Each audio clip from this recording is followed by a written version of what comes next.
Hello everybody, welcome back to another episode of Subreddit Sunday, where today we will be again browsing the Terraria Reddit page in search of some pretty amazing posts. Without further ado, let's get into it. So first of all, I love your cursor. My cursor is just like normal black and red colors. Yours is like neon red, which I think looks really neat.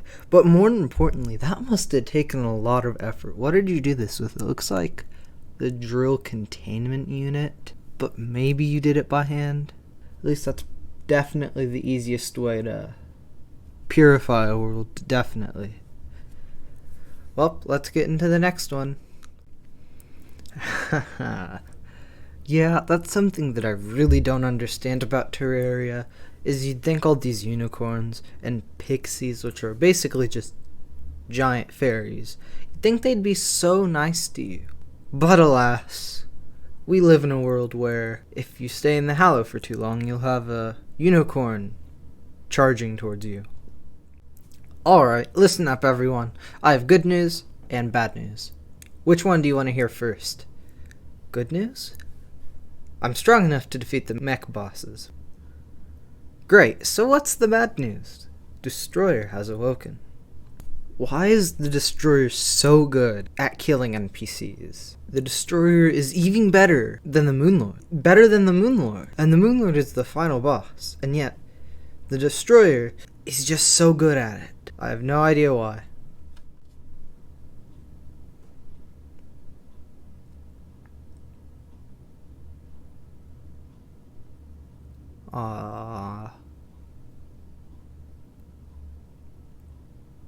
Oh, I love cats. Oh, that's so adorable.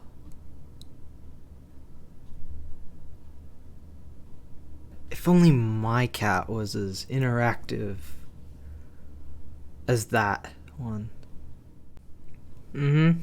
Yeah. Every single time that I tried to defeat the Wall of Flesh in my most recent Terraria series, there's always this weird thing where it was always a blood moon. And even when you saw, as soon as I defeated the Wall of Flesh, the first Hellbat that I killed, drop a KO cannon. What are the chances of that happening? What are the chances? I don't know. I don't have the time to look it up right now, though. It's pretty crazy, though. So, while we're on the topic of all the Wall of Flesh nonsense, I was watching that video, and I was like, you know what would have made this fight possible? A Cobalt or Obsidian shield. I'm probably going to end up getting one anyways, just so I can upgrade it into like the hero shield for that extra defense. But I could have just had a Cobalt shield, and that would have allowed me to beat the Wall of Flesh without having to do the whole Beanade strat. Oh well. Yeah, this basically describes me and my brother. Whenever we play Terraria, I always get mad at him for not organizing any of the chests. I have to name all the chests, I need to separate them, I need to organize them. It's all this crazy nonsense, and then, after we get out of a journey, we get back home, I start putting things in the chest, and I start seeing things in chests that shouldn't be there. So, the Nazar, I don't know how you pronounce it. I don't care how you pronounce it. I would never go looking for it in the Underground Hallow. I always go looking for it in the dungeon, because all the cursed skulls there, which spawn way more frequently than all those enchanted swords.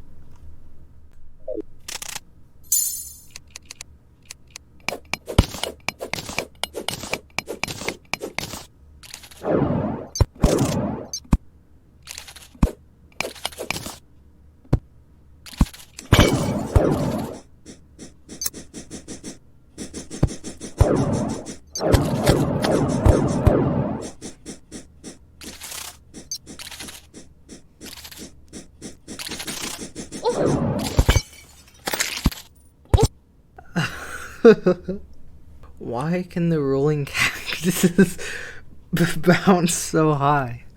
I don't understand it. Best Terraria logo, huh? I don't know. Crimson one looks pretty cool. So does the Corruption one. I also really like the Hallow one. And the original one, of course. The Flinks, the Snowflinks in the fourth one just looks strange. That's kind of how I imagine they look, but like, does their nose have to be that big?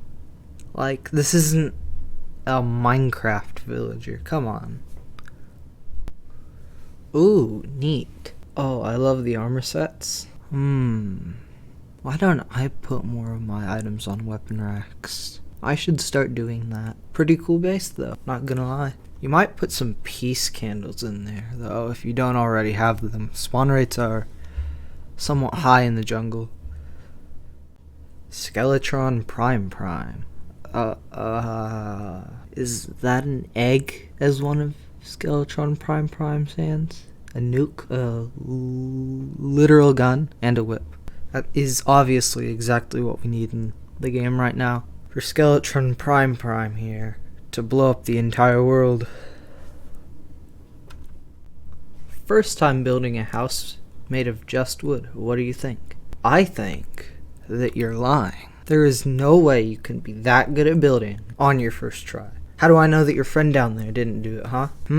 Or are you talking about that build on the left? That one I could see. It looks good though.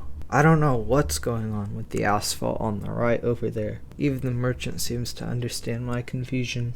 Regardless of who made the house, looks pretty nice. Love the chimney and the weather vane. Really cool. Oh goodness, I hope that I have a lava charm in my Terraria world. If not, then I should have just gotten a lava charm while I was in pre-hard mode. But no, I had to rush things. Is that a desert? Dungeons, sand, because I know that sand spawns.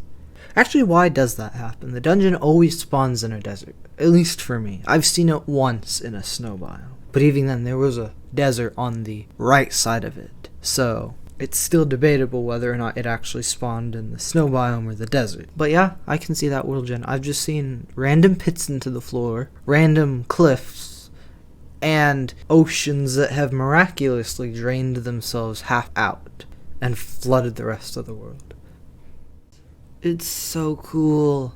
And this is coming from someone who also plays Dungeon Defenders too. It's really neat. Love your design. Have my upvote. The prison for the painter. Well, on his own, if you don't know how to build, the painter is literally useless. However, he does sell some pretty neat paintings, and obviously if you're a hardcore builder, similar to me, not all the time, I don't go hardcore building most of the time, but I can, and when I do, I always need paints. Honestly, knowing my luck, I'm probably gonna somehow end up getting a Rod of Discord the first time I go farming for Souls of Light, because you know I'm gonna want that flying dagger. I've just been really lucky for some reason in my playthrough.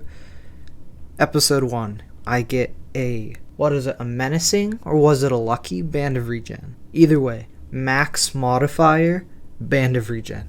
At the surface desert. So easy, so lucky. It was a random seed, I had never used it before. Where I was mining the Elevator, and I just somehow came across the Shrine underground. I knew that you could find them underground. Said no one ever. Like, those things are so incredibly rare to find underground. And the fact that I just caught it on camera, inexplicably rare. And then, you have the KO cannon at the start of hard mode. What are the chances? I don't know. 1 to 1 million, probably. Maybe even beyond that. 1, my question is, where's Juliet? And 2, he doesn't even sell fish. He doesn't sell fish. The closest thing that he has to fish is probably pad thai or show. It's not a Rod of Discord. It's a Crimson Rod. Now that I think about it, the sprites are awfully similar.